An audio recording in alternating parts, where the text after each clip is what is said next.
Okay, and I'll see if I can speed it here a little bit. Okay, that's Pyrgos Catacolon for the old ancient Olympic grounds in Greece. Okay, then we're going over to Naples, where we're going to go to Capri. We say Capri, they say Capri. And from there, okay, I don't know. I just used this machine yesterday with the same program, and we were fine. Okay, Civitavecchia is the port for Rome, but Louise and I had both been to Rome, so we didn't do that. Then back down to Malta, and over to Corfu. There's our Corfu, which is a Greek island. And then at the end, Kotor, Montenegro. Montenegro means Black Mountain. Okay, let's get to the Albania part. Albania, since the fall of communism, has lost over 1 million people. They've just up and left. Mostly young people. Okay. Smile, Louise.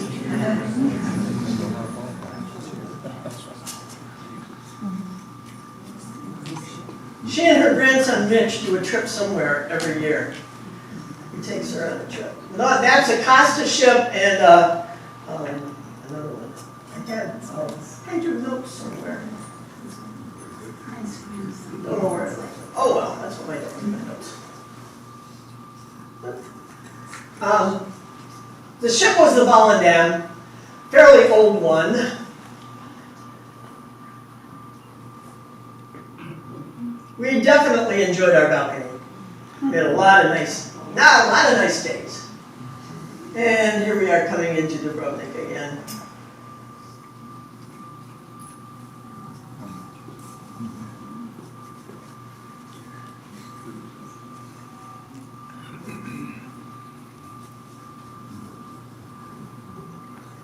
Now it's doing the same thing. Okay, that's the main street of Dubrovnik. That was the St. Blasius church, and it was funded by Richard the Lionhearted. He was on a ship that was shipwrecked off the coast of Dubrovnik, and the people saved him. So in Thanksgiving for that, he built him a church. Those were the people going up the steps to walk the wall. Years ago when my husband and I did that, they charged €5 to walk the wall. This time it was 25 to walk the wall. Now, we signed up for a ship's tour. And we're on, that's a new road they're building. Much of we're in Albania now. And we're going on a trip to an outlying town. This is the town of Girencastra. And it's called the Stone City. And we chose, I'm not real big on ship's tours. I usually try to line up things on the internet, on my own private tours, and different groups that you connect with on cruisecritic.com. But this one was about the same price. And we're going up to the castle here, the fortress. And the fortress was actually there first, before the town. And this is our group. I didn't walk up to it. Louise did, of course. I chipped in with some more people in the group and we took a cab. Unfortunately, there weren't any cabs there when we went to come down, and nobody had a phone to call one, so we had to walk back down, which is sometimes almost as hard as walking up. At one time, there were 250 homes up here in this area that is now the fortress, the castle. And that's looking down on the town of Girencastra. Called the Stone City because many of the older buildings are made of stone. And also many of the roofs, you'll see it close up. Now, a lot of those are horrible communist apartments, like they used to build everywhere where there was communism. And Albania is quite mountainous, and most of the people in the mountainous areas they herd sheep, goats, cattle. You can see with the close-up, there are some interesting looking buildings here. And that's a roof of one of the buildings, and it is all stone. Took a lot of piling up those little stones, getting them just right. And this is the area where the 250 houses and a market There was a marketplace. That is for concerts, and people come up with their blankets and chairs and sit out there for the concerts. I took a picture of this so you can see what some of the local food looks like. When we're on a cruise, we don't always eat a whole lot of local food. Some of it looks pretty good, some of it not so good.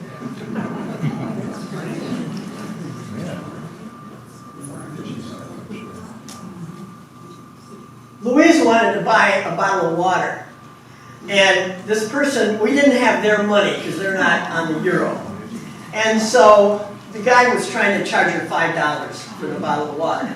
And there was a young man sitting at the little table next to her at the cafe. And he said, no, no, no, lady, don't do that. He was American. And he went up and he paid for it. You know, it was like 25 cents. And he had been in the Peace Corps in Albania. And he loved it so much, he came back and he started a business there and he bought a house and he was living very well. So she was very appreciative of that. Most everything there is not on the level very long. It's up or down. I take pictures of souvenirs rather than buy them. I do like to get something to wear to do my program, so that's where I got the hat, the Albanian hat. And I thought, oh, that's so unique. And then when I went last spring to the Baltics, they had these everywhere with a different symbol on for the country, whatever it was. That was our snack. That's one reason I chose this tour. It said you'll have a snack of local foods. Well, that was some kind of rice ball, 2 kinds of cheese, and then that dark-looking thing was corn something or other, which didn't look real appetizing. Now we stopped at a monastery, and most of this was built between the 10th and 13th centuries.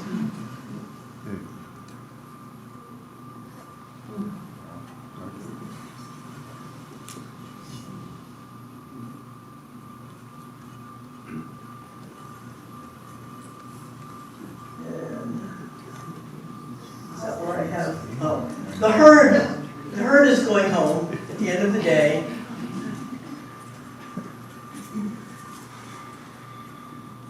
And parts of these were built at different times, so any time between the 10th and the 13th. You have different color stones. And then the guy got his herd home and he's walking home now. The sun popped out. Our weather report on the ship said that it was going to be deluge rain all day. Terrible. Well, we had about 5 minutes of rain when we were on the bus one time, but we were glad. Those are olives. And now we're inside one of the buildings. Some of this is in definite need of restoration. Some looks really good. They must have done some touch-ups there. I really like that guy. And one last view of the stone city. I have more of Albania than some of the other places because I hadn't been there before. We were stopped at a light, going back, a lot of apartments. Everybody has a balcony that can. And that's the last tender coming back out to the ship. That was Saranda, Albania, the town. And it's quite a beach town. It's almost considered a resort town. That's why I wanted to do something to get out of town and see more of the countryside. My big thing for Europe that I love are small villages off the beaten path. We never did have a really fantastic sunset.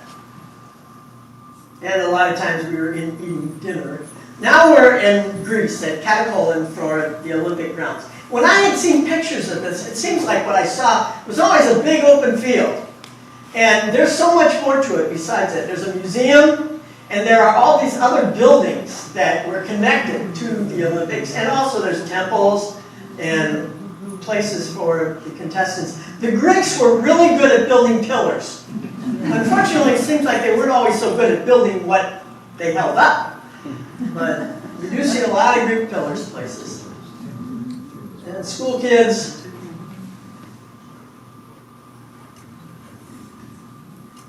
For this one, we didn't do a ship's tour. They wanted like about $60 just to take you there. We went out and stood where the taxi cabs are, and two other people that we knew from trivia came out. We said, hey, you want to share a taxi? So we shared a taxi for $20 a piece. And they took us here, they waited for us, and then they brought us back, and they stopped at an ATM machine so we could get some money. And then they either dropped you in town or they brought you back to the ship, whatever you wanted to do. Okay, here's the Olympics. There's Judy. And I am going to do the 5-meter run. I go for laughs. 5-meter run. Okay, now we have the long jump.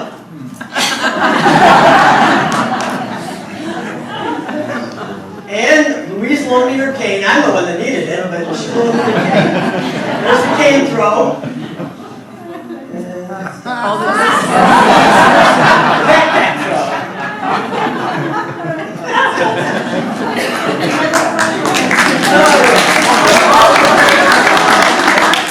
It totally outdoes me all the time. Outclimbs me. When we were in, where was that? The place in Malaysia. We had to go to a temple, up 275 steps. She was the first one up there. Always. We are going alongside Sicily, on the eastern side. And that's the island of Stromboli. And I didn't see it go off. That's supposed to be an active volcano. And when I was past here one time at night, we saw it go off. I tried to take a video of it and it didn't come out. But it would go off like about every 15 minutes a while ago. But we didn't see it go off. Sicily, of course, is where Mount Etna is. And that still goes off. We were there one day and we found out the next day it had really gone off right where we were. I keep trying for a good sunset, but they're colorful. And, okay, now we are on Capri. We docked at Naples and we had to take a shuttle bus to the ferry. We took a ferry. It's around $40 round trip now to take the ferry to Capri. And at Capri, we got off, and she wanted to go to the Blue Grotto. That's a road up there that we'll go on later on. But Rick Steve's guidebook said, don't just spend $18 to take the boat that takes you to the Blue Grotto. Spend $21 and get a tour around the whole island that will stop at the Blue Grotto for you. Well, it was closed the day we were there. And you'll see why. Because if there are waves at all, you can't go in the opening to the Blue Grotto. So we still took the tour around the island. And it was a gorgeous day. And it was just so scenic. And we saw the openings to a lot of caves. Capri was, I think at one time, some popes hung out there. Definitely kings of Italy. And some of the places are really spectacular there. A few of them you can go through. There's a very skinny cave.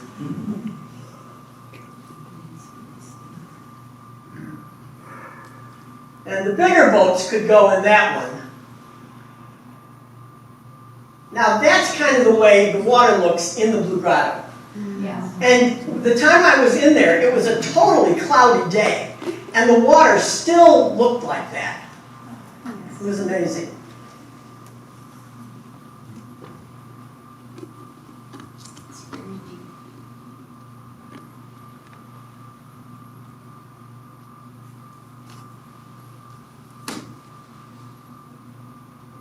And we can see a lot of the fancy places up on the hill. We're heading for the Arch of Love. And we're going to go through there. And they said you're supposed to kiss your loved ones when you go through. There's a fancy, some of these are hotels, but most of them are just fancy houses. So everybody's getting ready to go through the arch. And they're going to help us out here.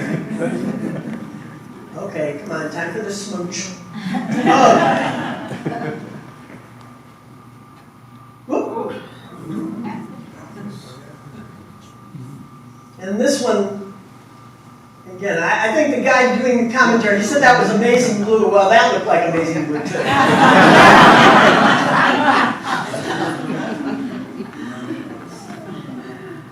And that's an operating lighthouse. I forgot how far away we said it showed up. Okay, now we're getting close to the Blue Grotto. And if you come by land, you have to take 2 buses to get there. And then it lets you out up there, and you come down the stairway, and then you wait for a boat. And there's the little opening.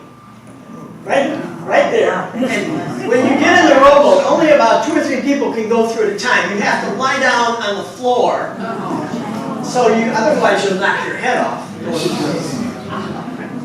And it gets pretty rocky, even just getting from the bigger boat into the smaller boat.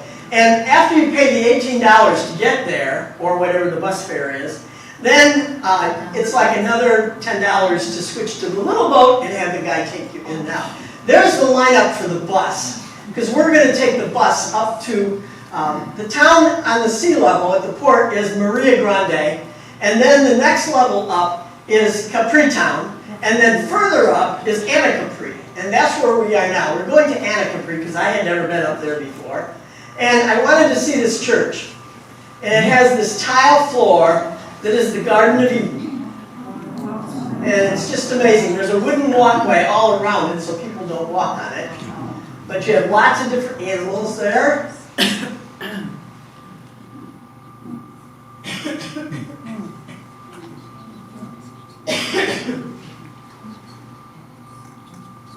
Again, I like things that are kind of unusual. And this was.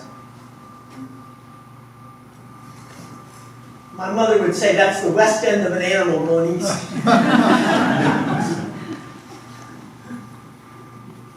And then they had this like little museum type place that has all these figurines that they use in a big diorama. And there's the Christmas story, Mary and Joseph. And we're back out. There's the snake, the bad guy. And the altar was very ornate. There's Eve. And my husband, when he goes, he always has to have a local beer. So I had it for him. It's a Peroni. Louise likes to stop and get something, so we were waiting to catch our bus back down and then the ferry back over to get the ship. There's our pizza. If you ever go to Italy and you want pepperoni pizza, don't order pepperoni pizza. You'll get a pizza with green peppers. If you want a pepperoni pizza, you order salami. My cousin was very unhappy when he found that out. He doesn't eat green peppers. And now we're on the other side of Sicily. We're on the southern side of Sicily. And I had looked up on the map, what bridge? The Craig, Robert Craig. He was a Libby graduate, and he was a Congressional Medal of Honor winner in World War II. And it was not too far from the southern coast of Italy where he sacrificed himself to save his unit, and that's why he got the Medal of Honor. But that was too far from there. Now, we are in Malta. And I have to apologize about Malta. Both Louise and I had been there before, and we had taken tours before. So we decided we weren't going to take the big tour of the island. We were going to go over to the city, and we're docked on the wrong side of the creek. You come into Malta on a creek. And Malta has 3 cities. And we're by the city called Victorioso. And there's another one right next to it. And these were the original cities of Malta. And then they built, across the creek, they built Valletta, which is now the capital of Malta. And we're going to head down. We have to take a little boat for a 5-minute trip across the water to get over to the main part of Valletta. That's where everybody goes. These buses are all waiting to take people on the tour. And the Norwegian ship just came in and they got the good parking place because they were bigger than we were. That boat was from Norway. And Malta is almost all this yellow sandstone because they got a lot of quarries of it. So there's a lot of it there. And Malta is in a very strategic place as a stepping stone between Italy and North Africa. And it was actually bombed during World War II, much more than England ever was during the course of the whole war. But we're headed over there. That's an elevator. And our plan was to get over there and walk to the elevator and take the elevator up. But it was a long walk to where the little boat left us. And so the guy came along with a horse and carriage. You want a tour? Okay, we'll do that. So Louise and I took the little tour. He didn't give us that much of a tour. But he got us up there to the top part. And when I got over there, I realized I had left my camera back on the ship. So we took a tram. Most of these cities have like little trams that go around for about $6, like the things they use in the Disney World parking lot. And we did that, so we went all around the city. And that was a Norwegian ship. They have a big screen out there for everybody to watch. And there's their version of a gondola. Now, since I don't have any other pictures of Malta, we are on Corfu. And the main city is Corfu town, and it's a Greek island. The Durrells moved there in the 30s because her husband had died, and she had four kids, 3 boys and a girl, and she needed a cheap place to live, and she heard that Corfu was really cheap. So they came there and they lived on Corfu until World War II started, and then they figured they better get back to England. Our ship is the Volendam, the front one, and then there's also the Azamara ship and the Oosterdam. We did the hop-on, hop-off, because I told you, we didn't do the Durrells tour, because it was $90 and Louise didn't want to. There's one of them. There's an old fort and a new fort. One of them's the old fort and one of them's the new fort. So we took the hop-on, hop-off. Almost all cities have these. Most of the time they're about $20, and you can get on and get off. This car was stalled, so our bus driver got off, and he was helping to push the car out of the way so we could continue. They have a lot of British people that come here. And this is probably the most scenic place in Corfu, other than the beaches and the rock formations and things like that. That's a convent. And there's an island that actually has a bridge going to it, an island off the island. And I guess we're near the airport. I hope we are anyway.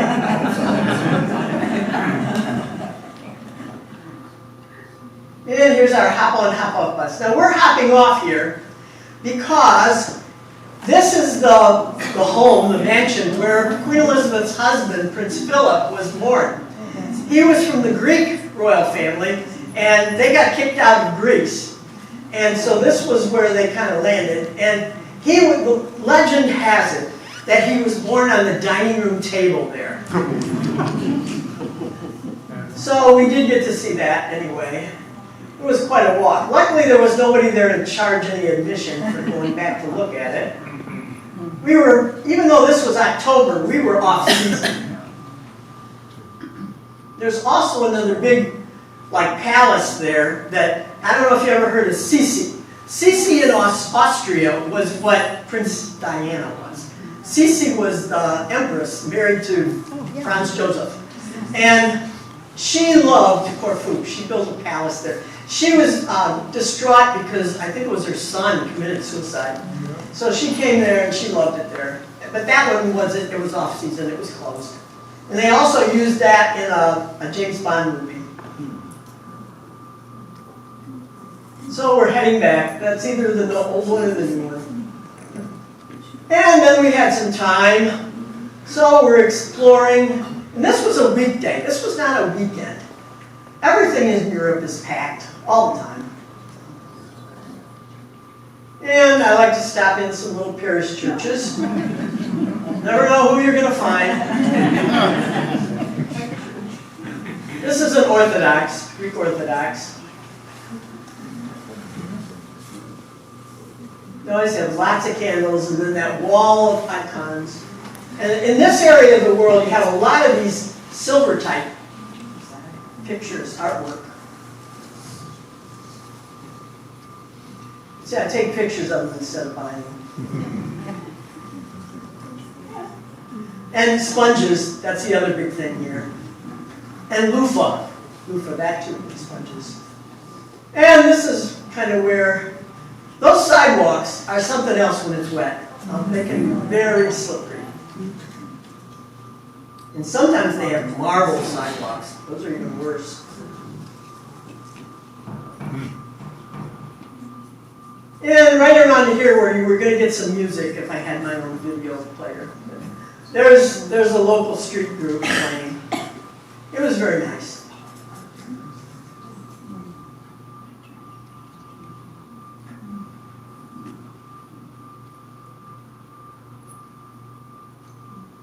It's unusual. That was the only music I had on this program. Because I usually have more. This is supposed to be the most beautiful street in Corfu town. And much of the architecture is Italian in nature. Now we're back on the ship, looking back. We had a free shuttle that took us into town, which was very nice.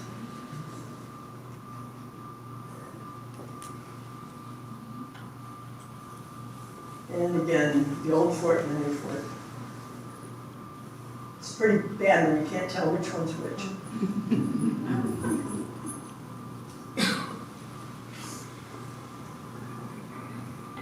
Part of that's just my memory, which is not too good anymore. I don't even remember what I did with my notes.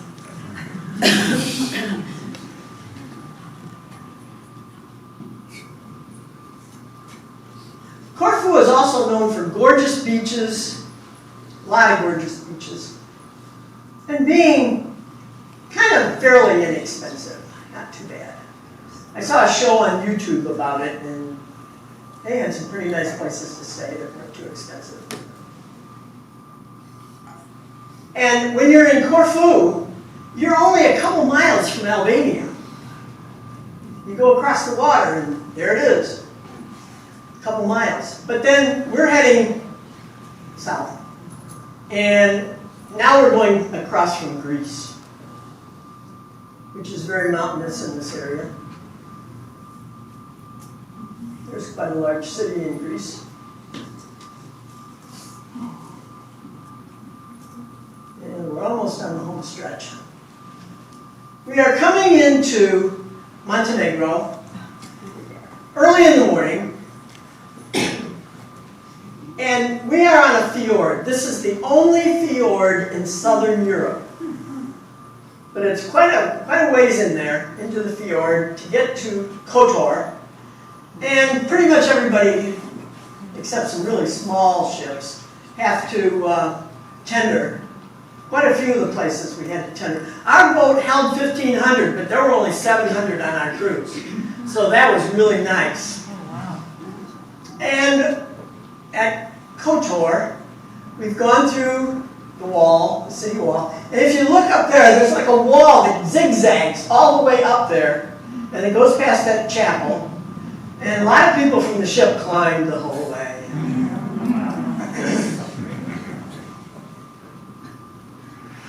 And there are a lot of little squares like this with cafes. This one, when I was on the Mediterranean cruise with my husband, he stopped to get his local beer here. They had a happy hour special of 2 for €4. Very good. And we saw that as soon as we got home. I was watching House Hunters International, and the people there were sitting at the same cafe. I always get a thrill out of that. That's the town well. And you can see some prices there. And this was a manger scene in a window.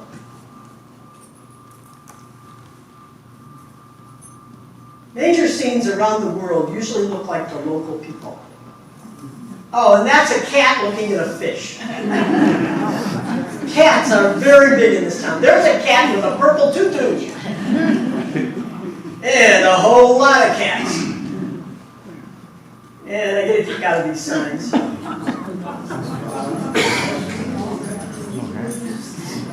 And we popped into another little church here. Another Orthodox church. With the wall of icons.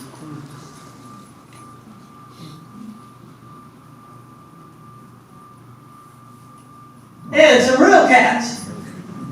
Oh, and more things are prohibited. Why are cats?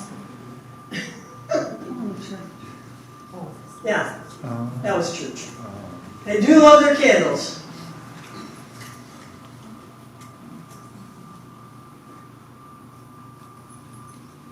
Some of that artwork has to be really fantastic. I had a cottage at Lakeside for many years, and I went on a tour at the Greek Orthodox church out there on Marblehead. And the priest said, now don't look at the icons up here. Don't even look at them. People donated them and they're cheap. I thought that's a terrible thing to say. Here's a cat museum. Our cruise director said that was a really good museum. He loves cats, so he had to go there. And if people don't have some yard, they have pots. If they have a balcony, and somebody put out some lunch for them, and some water.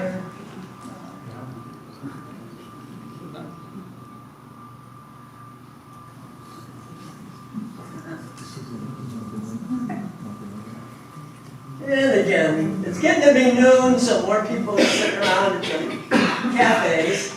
Oh, these were some guys at a table next to us, and they wanted me to take a picture of their food. We were just having something to drink.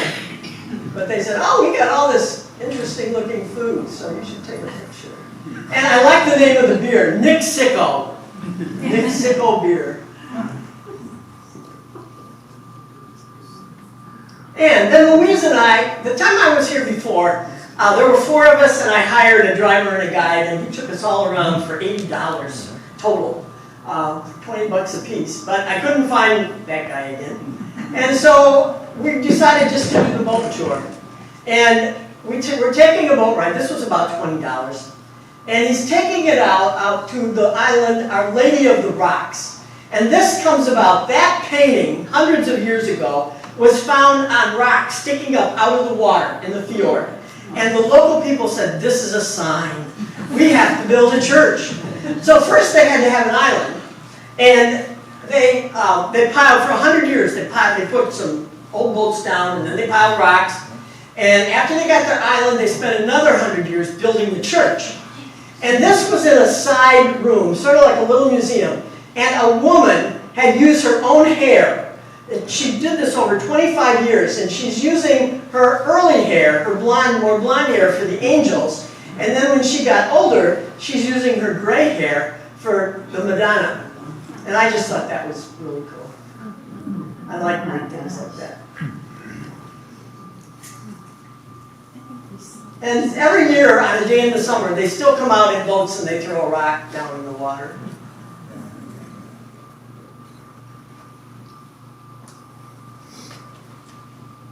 And this is a real island right next to it. And this is a facility owned by the Catholic Church, and they use it as a retreat center for priests and nuns.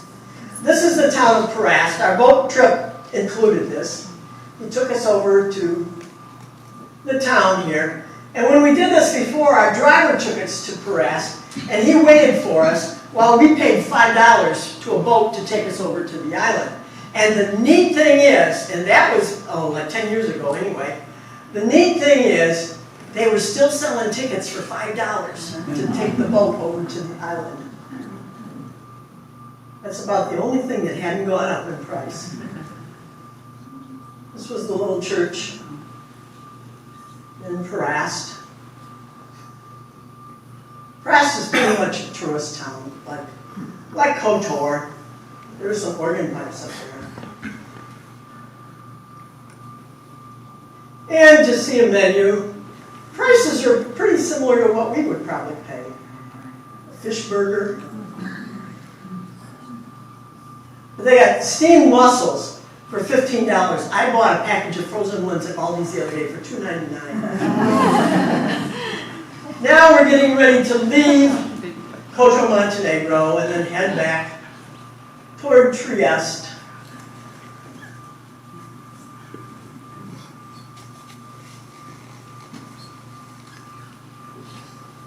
Lights on the water, always so pretty.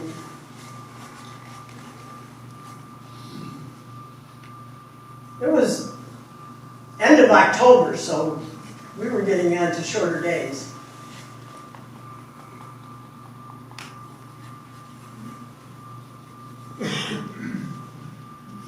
That's a church way up there. I don't think too many people have tried up there. Here's our cabin now. There's some of our towel art.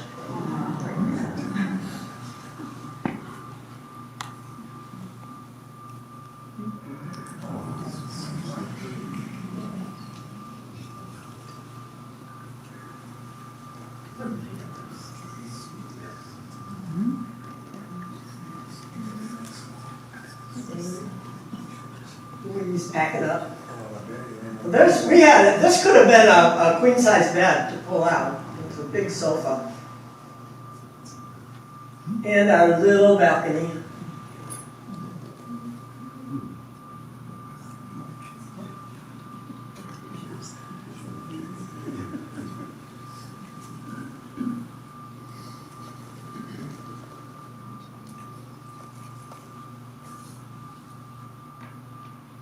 And then in the cabin, the thing that made it a suite was there's a curtain between the sofa and the bed.